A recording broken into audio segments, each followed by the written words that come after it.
Okay, tis the season. Welcome back. Another Big Money Biology video in the same field that we went to in August, except it is not August because it's 34 degrees out and snowing. And of course, it's probably a good idea to have a checkup of some sort on the plants we consulted and checked out earlier. So we've got some updates, we've got some improvements, we've got some cool stuff going on. So, first and foremost, if you notice with the camera work here, I've got some gyroscopic technology here. It's a little stick that moves in a remote-controlled manner, and it keeps the phone that I'm using for a camera well balanced. So, will it cover up my bumbling gait? I don't know, but I think it's about time we found out. It's been a very long time since I've uploaded something. I felt like this was a good opportunity to get some filming time down and just check up on the well-being of all the plants that we were checking out previously. So, it's actually, there we go. There's the white oak. Leaves are gone, obviously. Remember, Quercus alba. Leaves are all gone because it's very obviously not time for that. But with a lot of deciduous trees like this, a nice little thing that they have during the winter is they have these really beautiful buds. And they tend to be fairly characteristic of each species or genus. Look at that. So, these are kind of small buds, but still, you can see where I'm getting at. A lot of these are really pretty. I might have to pull a branch down. They do get fragile in the winter, so I don't want to snap on an accident. You see that? Oh, come on. Yeah. It was interesting. There's a lot of little sections on this tree, and there's remnants of it elsewhere on the ground. You have these little scars right here along the branches, and that's from... I'd actually have to do some research to see if Quercus alba does this, but it's called Clade, where branches are shed off and they're removed. I think they use, like the plants use like apoptosis or something like that to get the branches off of them in order to increase the efficiency of their photosynthesis, so they're not like wasting energy on maintaining parts of the plant that aren't like getting as exposed to light as they could be. So they'll just shed them off if the proper signals are given. So anyway, there's a lot of evidence. This is very noticeable on members of the genus Populus. That's a pretty popular example. That's not what the name is for, but still. Normally with a lot of these trees, if you see those circular looking scars, you can actually find the branches that did fall off the tree somewhere else. So let's see if we can get that scar again. Here we go. Nice. And what's ironic is that, now that the new year has come by, it's kind of ironic that, speaking of New Year's resolutions, the organisms that seem best at shedding weight here are the ones that also literally can't move. It's a little embarrassing on our part, but it's no big deal. And honestly, I'm glad that New Year's come around, because it's, New Year, new me. I'm just losing my train of thought because I'm looking for some more buds to show. But anyway, new year, new me. Hopefully I will not have an embarrassingly inconsistent upload schedule. And the most embarrassing part of that is that I actually had an upload schedule, because it's not really apparent. Again, it's been doing surprisingly well.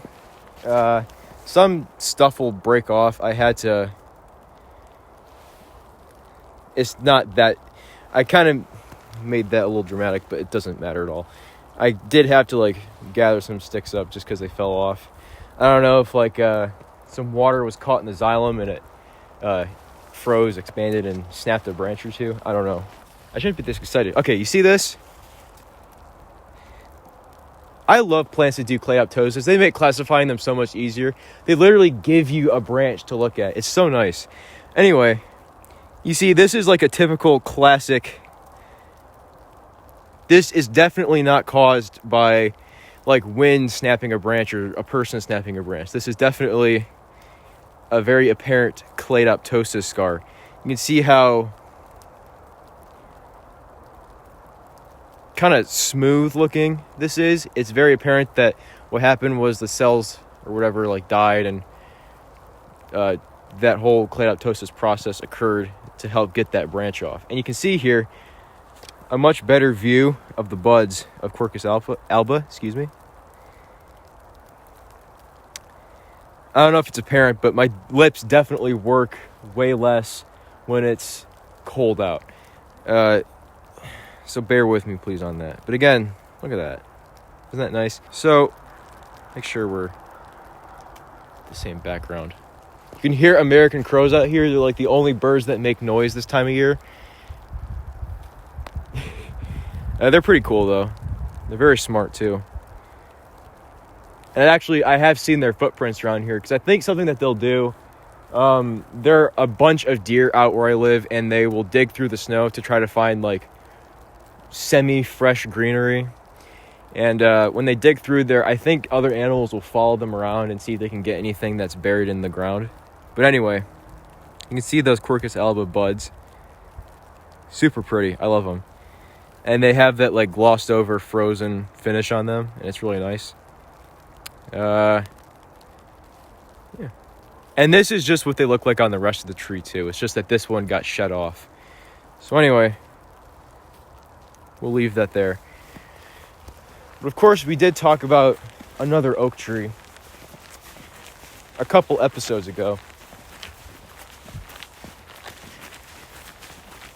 And if I don't break a cankle in a hole hidden by snow, we can make our way over here and find a surprising amount of leaves that have not been shed on either Quercus ellipsoidalis or coccinea. I'm still thinking ellipsoidalis, but again, that's very tentative. I could be wrong on it. These things are very hard to classify, especially the ones that are incredibly similar to other ones like this. Now this, like, you can obviously tell that's not cladoptosis. There's something snapped it off. Again, you can see the buds are very noticeably different. They're quite small. There we go. They're very proportionately small. This is a better example. They're little itty bitty buds. They actually look pretty nice there. And you can see they still, on some of these, I'm pretty sure they still hold that pentagonal shape we were looking at a couple episodes ago in order to help classify this plant in the first place. Let's see if there's an example we can look at here. Hopefully, you can get a better view on that. There we go.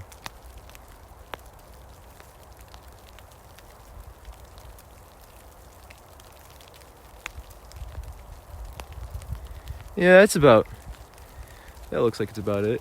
Let's see if you can, I don't want to snap this off, that'd be kind of sad. There we go, now we're cooking with gas. That's awesome. Yep, it has those same pentagonal,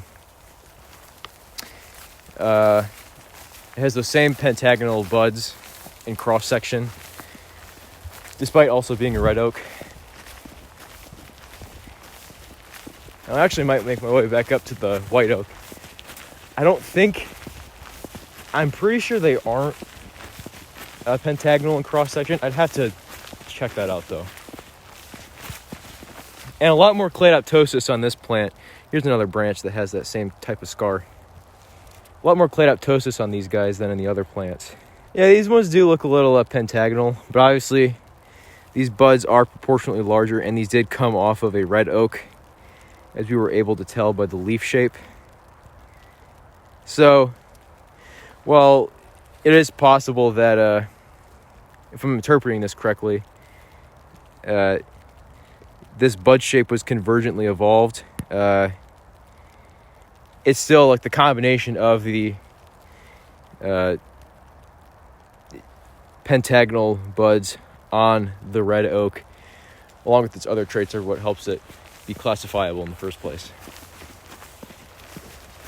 Use a multitude of characteristics for determining the phylogeny or identity of a certain organism. That's a rule of thumb. Anyway, There was something really interesting I found here. I don't want to spend too much time out here. I don't want my phone to die. But still, something very important that I've noticed. There's a species of juniper I have growing outside the house. I think I misclassified it in one of my videos. I'll have to change that. I'm pretty sure the species is Juniperus squamata.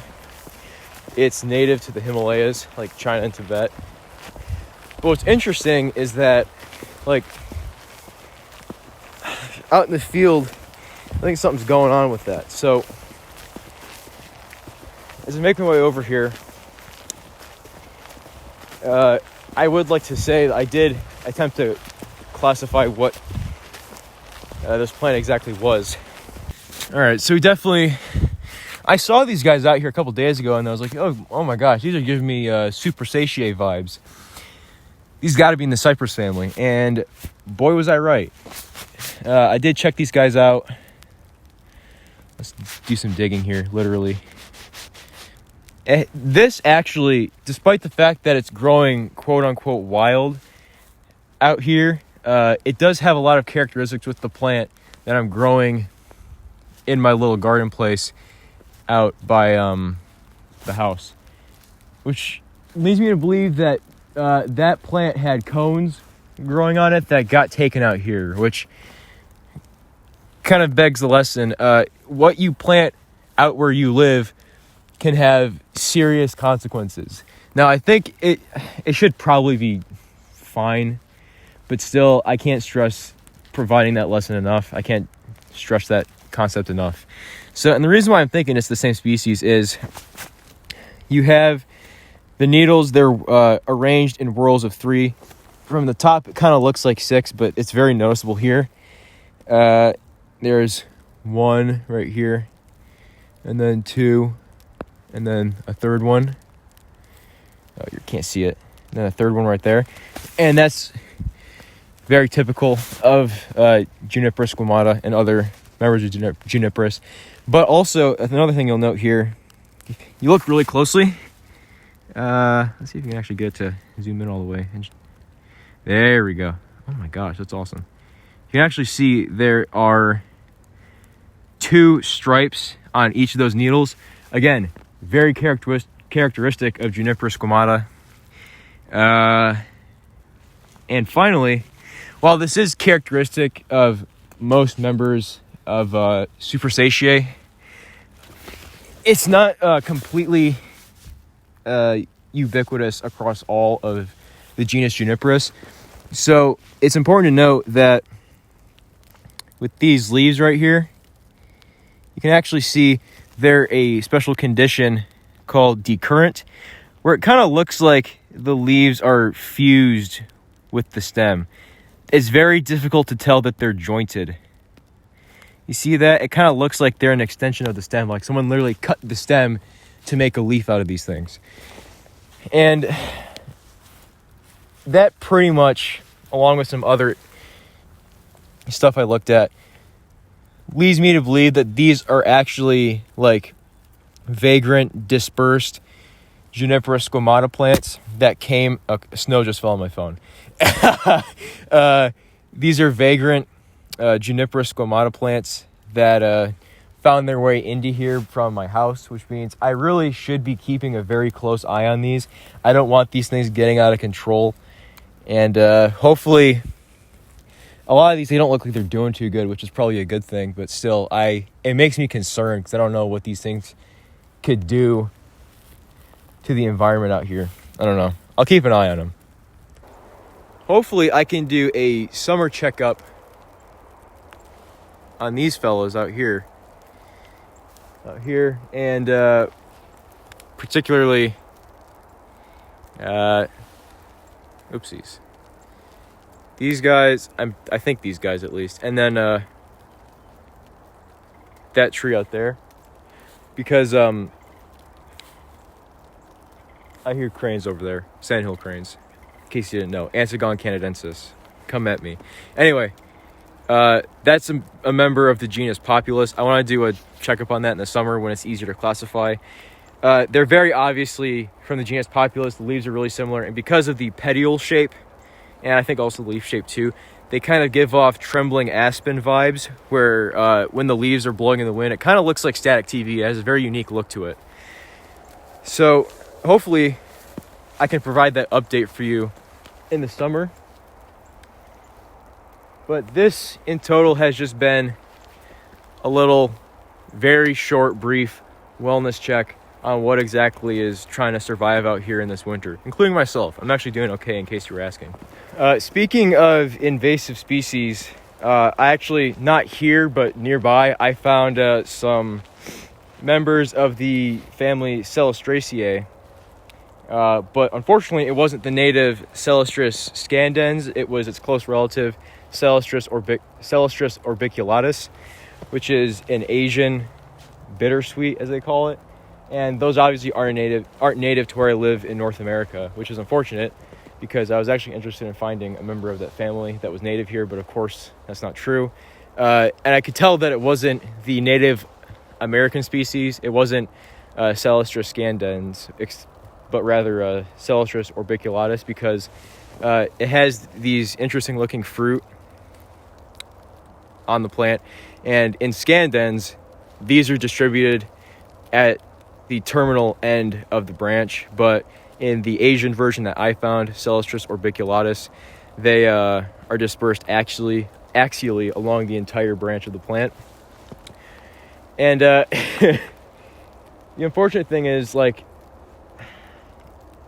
because I don't know. The problem is it's very competitive, and it can kind of outgrow and outcompete other similar plants, including the native close relative it has. And of course, animals will still eat it.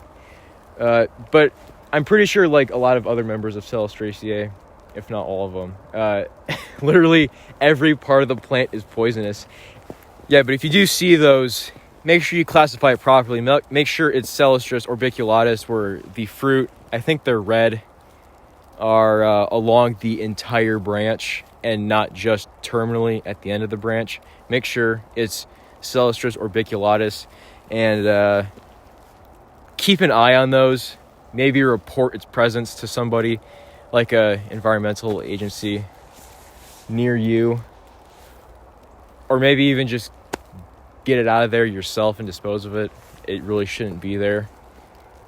So please just be on the lookout for that stuff, because stuff like that could just like wreak havoc on ecosystems, because a lot of invasive species, they end up being very good at surviving in an ecosystem that they find themselves in, but because the ecosystem isn't established in a manner that is supposed to take care of them getting out of hand, it's just going to happen anyway.